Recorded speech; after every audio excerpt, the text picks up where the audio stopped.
At what point did you, think, you know what, I'm going to do this myself? I'm interested in the journey, and as someone that's done it Well, himself. I joined another distributor because the guy who owned it was of an age where he wanted to move on, let's say, and retire. And I joined that. Both did it in goodwill at the time. I was a sales guy. I saw it as an opportunity to grow something that was reasonable size, but grow it quite well.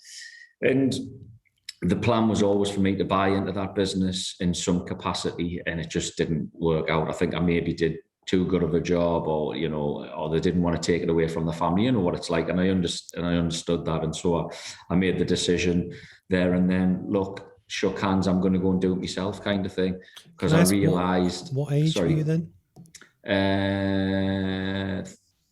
31. Okay, no, cool. I think it helps give everyone context when they're trying to picture the story. So shook hands, decided to do it myself. And the truth of the matter was, apart from having kids, without a doubt, is the hardest thing I've ever done. I mean, I literally I was a managing director of a business doing 3 million quid turnover, say. I had a good lifestyle. I didn't really have any worries or anything like that. And I chucked a lot to buy a van and work out of a garage, to sum it up, with absolutely nothing at all. How did you find that process? Because I obviously did something similar, but for instance, so I used to have like an E-Class, and I had a nice car and I was similar sized business, similar job. And actually it was funny that now, especially when lockdown hit, I sold all my cars and stuff, and I've got with a Kia Ceed that we've had for years.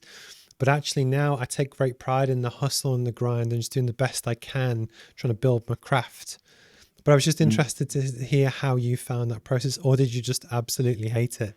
I didn't hate it, actually, because my opinion then is the same now. And I don't know when this light bulb happened, but a lot of people work a career and open a business for one thing, which is money.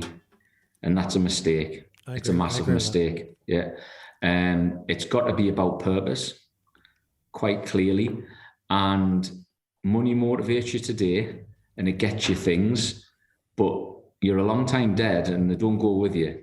So, it's got to be more than just the wage bill. And so with that mindset, it made it easy to go, actually, I'm not doing it for the nice car or the nice salary. I'm doing it to have a purpose, to have a challenge, to have a drive, to build something that can make a difference, and then lead into a legacy for other people to pick it up and take it further and do whatever with it, So with that mindset, I just rolled my sleeves up, knuckled down, and never really thought twice about it.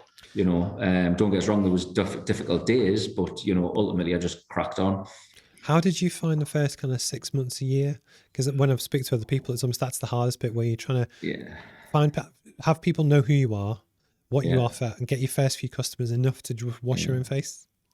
10 months it was for me, I think. 10 months, I didn't pay myself a penny, lived on savings, and worked 7 days a week for 10 months. So 5 days a week I was selling and delivering. In 2 weeks I was doing all my invoicing and chasing money and getting the nuts, the cogs to turn. So for 10 months, I would say, it was actually my accountant who said I think it's about time you pay yourself a salary, because it was just 24/7 for 10 months. Very difficult, hard graft, but very rewarding at the same time.